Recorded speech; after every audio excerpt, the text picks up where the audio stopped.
डुमरिया प्रखंड के ग्राम चलैया टिटोला हसनचक का पिछले कुछ दिनों से दादा दोस्त मोहम्मद मियां और 30 वर्षीय पोता हसीबुल्लाह अंसारी के बीच भूमि विवाद का मामला चर्चा में बना रहा। पिछले सप्ताह अपनी समस्याओं के समाधान के लिए पोते के खिलाफ धरने पर बैठने को भी तैयार थे दादा। पिछले सप्ताह अपनी समस्या के समाधान के लिए पोते के खिलाफ धरने पर बैठने को तैयार थे दादा, जो स्थानीय सीओ और थानाध्यक्ष की सूझबूझ से तत्काल विवाद को खत्म करने का प्रयास किया गया था। दादा का आरोप है कि पुनः उनके पोता हसीबुल्लाह मकान में काम लगा दिया था, जो डुमरिया थाना धारा 144 लगा दी गई है, जहां आखिर क्यों दादा और पोते के बीच जंग छिड़ गई है। और दादा दोस्त मोहम्मद मियां का आरोप है कि हमारा पोता हसीबुल्लाह रमजान के महीने में घर से धक्का मारकर बाहर निकाल दिया था, साथ साथ उनके बेटा यानी अपने पिता और को भी घर से बाहर निकाल दिया था। इसलिए अपनी भूमि में पोते हसीबुल्लाह को घर नहीं बनाने दे रही हैं। सुनिए दादा दोस्त मोहम्मद मियां की जुबानी। अमीरुल्लाह है और हसीबुल्लाह है, वो मेरे चचेरा भतीजा लगता है, मेरे चचेरे बड़े भाई का बेटा है वो। और इससे पहले वो बहुत सारा ऐसा जुल्म किया है, अपने दादा को पिछले साल रमजान में अपने घर से धक्के मार के निकाल दिया, बहुत गाली गलौज किया। इससे पहले पिछले साल दिसंबर में अपने चच्ची को बहुत मारा, उसने मारपीट किया, उससे बहुत बदतमीजी किया, गाली गलौज किया। उसका FIR आज भी डुमरिया थाने में दर्ज है, 136/23 उसका FIR नंबर है। और इससे पहले भी 2020 में वो पॉल चोरी करते हुए छतरपुर पुल के पास पकड़ा गया था, स्पॉट पे ही, तो छतरपुर पुलिस पकड़ के ले गई थी। उसका FIR नंबर 139/20 है, 239/20 है।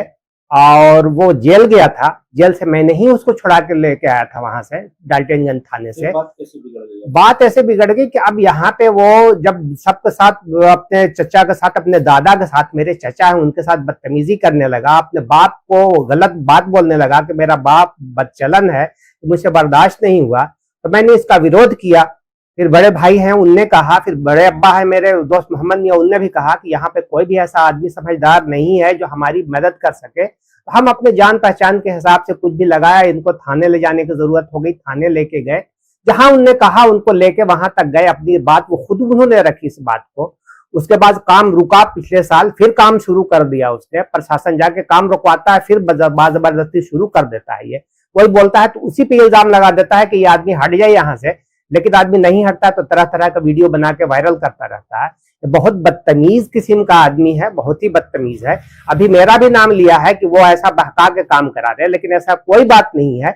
हमें क्या मतलब है इसके से, लेकिन हम अपने बड़े अब्बा को कैसे बेइज्जत होते देखो, परेशान देख नहीं पाए।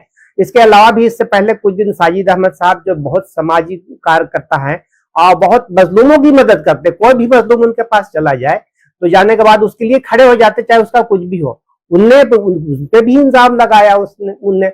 और इसके पहले भी है कि वहां सुनसान जगह पे उनके मेरे बड़े अब्बा को अपहरण करने की कोशिश की, लेकिन साजिद अहमद साहब ने बहुत हिम्मत का काम करके वहां पे मदद की, उनको बचा लिया। फिर थाने को फोन किया, थाने आए, थाने जाने के बाद लिखित रूप से माफी मांगा और उसका वीडियो वायरल करके फिर उसने किया। जब वहां मेरे बड़े अब्बा अनशन पे बैठने की बात की तो प्रशासन ने काम रुकवा दिया। फिर 2-4 दिन के बाद फिर परसों से काम शुरू कर दिया उसने। तब फिर ने प्रशासन को कहा तो प्रशासन ने 144 लगा दिया है फिलहाल अभी उसके पे, लेकिन उसके खिलाफ सख्त कार्रवाई करने की जरूरत है। जो भी FIR दर्ज है उसके खिलाफ कार्रवाई करने की जरूरत है, क्योंकि अपने कुछ ऐसा ऊपर के लोगों से जान पहचान की वजह से वो फोन करवा के अपने किसी मामला को दबाने की कोशिश करता है। इसलिए हम यही कहेंगे कि इस मामले को बहुत लाइटली लिया जाए, उसके खिलाफ सख्त कानूनी कार्रवाई किया जाए। मेरा पोता परेशान कर रहा है, रमजान के महीना में हमको निकाल दिया, धक्का मुक्की कर करके निकाल दिया। हम यहाँ चले आए, जहाँ जब मेरा बाथरूम बनाया था उसको आन के तोड़ दिया। तो वहाँ बाथरूम में जाने लगे, बाहर में था, मेरा बेटा का बनाया हुआ था, वहां से भी हमको रोक दिया। अब बरसात में इतना हमको तकलीफ, बुढ़ापा में 92 साल की उम्र हमरा हो रहा है और हम भटक रहा।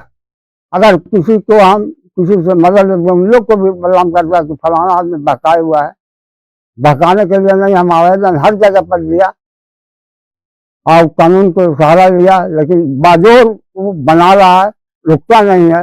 नहीं रुकने पर तो हम फिर उस पर 44 किए हुए हैं, अभी काम रुका हुआ है। बच्चे का नाम है हसीबुल्लाह अंसारी। हाँ, गलत बात है। हम उसके सपोर्ट में रहते थे, हमको साथ में जाति करता। वो सब अपना फरेब जितना भी बोल रहा है सब फरेब है, झूठा है वो। हाँ, वो क्या करता है, कहाँ कहाँ से पैसा लाता है, उस सबसे हमको कोई मतलब नहीं है। उससे हमको क्या जरूरत है, मगर हमारे साथ बहुत जाति कर रहा है। हमको निकाल दिया भी, और यहाँ खरीदा हुआ जमीन हम बेटा को दिया, उसमें भी बदौर बना रहा है। उसके लिए हम हर जगह पर आवेदन दिया, डीएम तक के हम गए, नहीं रुका। फिर अभी 44 किए हुए हैं। कल मैं बैठे उस दिन बोल दिया कि नहीं बना रहे, रुक गया। अब क्या करें? ये साहब बोल दिए, अब थाना प्रभारी बुलाए हमको, कहीं कि क्या आप चाहते हैं, हमको अभी बना रहे इसको हम रोकना चाहते हैं, रुक गया। तो हम नहीं बैठे, फेल हो गया। उसके बाद 2 दिन बाद हो गया तो फिर काम शुरू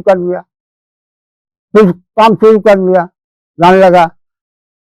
वहां गए तो कहेंगे हमको लिखित चाहिए, तो फिर हम 44 किए हुए हैं। अब उस पर भी क्या रहा है, इन लोग के साजिद अहमद अमीरुल्लाह के बारे में कह रहा है कि इन लोग जैसे इन लोग इनको बहका करके फुसला करके इन लोग करवा रहा है। इन लोग की इसमें कोई गलती नहीं है। इन लोग से हम मदद लिया है, इनके सहारा लेकर के हम गए हैं, किया है। इनका कोई नहीं, इनसे क्या जरूरत है, हम उनको क्या कैसे हम देंगे। यही जमात साथ है, जो भी कर रहा है, पोता कर रहा है, पोता जितना भी काम किया है, कागज बना ले हमसे किया, वो सब फरेब है, झूठा है, खाली झूठा बोलता है, कभी सच्चाई पर नहीं है। सच्चाई बात जो है सब हम अफसर के सामने रख दिया लिखित रूप से। मेरा नाम दोस्त मोहम्मद है। हाँ, ग्राम सलैया, टोला हसनकर। सर, बात तो सही है कि हसीबुल्लाह अंसारी जो है, आज से ये मामला 1 साल से चल रहा है। आज से 1 साल पहले, यानी पहले रमज़ान को हम घर पे नहीं थे, हम मजदूरा का काम करते हैं। हम कहीं चले गए काम करने, शाम को आए तो पता चला कि आज अब्बा को धक्के मार करके निकाल दिया वहाँ से। यहाँ आ करके घुरान ज़मीन में जो मकान बन रहा है, ये ज़मीन खाली पड़ा हुआ था, उसमें घुरान घेरा हुआ था। घुरान का बाड़ा लैट्रिन बाप का बना हुआ था, लैट्रिन को तोड़ा और उसको तकड़ बकड़ किया, कुछ घर को तोड़ा, केवाड़ी को तोड़ा, बाप को वहाँ से धक्के मार के निकाला। उसका बाप का बना हुआ जो मकान है, उसमें उसका बाप मेरे बाप को रखी था, यहाँ रहिए, रहने लगे। लेकिन जब बाप को लोग निकाला, बाप को निकालने के बाद घर से फिर इनको निकाला, ये आ गए मेरे पास, हम इनको रखे हुए हैं। आज से मामला 1 साल पहले से चल रहा है। और ज़मीन जो है, ये मेरे बाप का खरीदा हुआ ज़मीन है, और ये अपने बेटों को दीन के ठीक है, जब तुमको नहीं जाने दे रहा, वो लोग नहीं रहने दे रहा है, तो तुम इसमें मकान बना कर रहो। लेकिन उसके बाद भी ये ज़मीन पर कब्जा उसी का हो रहा है। बाज़बरदस्ती आ करके यहाँ पे वो आकर के मकान बना रहा है। दादा के साथ कई बार वो मारपीट किया है, हाथ लगाया, धक्का लगाया, मगर क्या काम नहीं किया, गाली गलौज, कोई इज्जत इनकी बाकी नहीं छोड़ा है। यहाँ भी आकर के औरतों के साथ बहुत बदतमीजी, गाली गलौज करना, चच्ची के साथ भी मारपीट किया है, समझ गए। लेकिन हम तो दिन में रहते नहीं, हम चले जाते हैं काम पर। हम लोग चाहते हैं कि इसको रोका जाए, जो ये अन्याय कर रहा है आखिर कैसे सुधरेगा। अब वो तो इतना मतलब है प्रधानमंत्री, मेरा नाम इकराम है, हम उसके चचा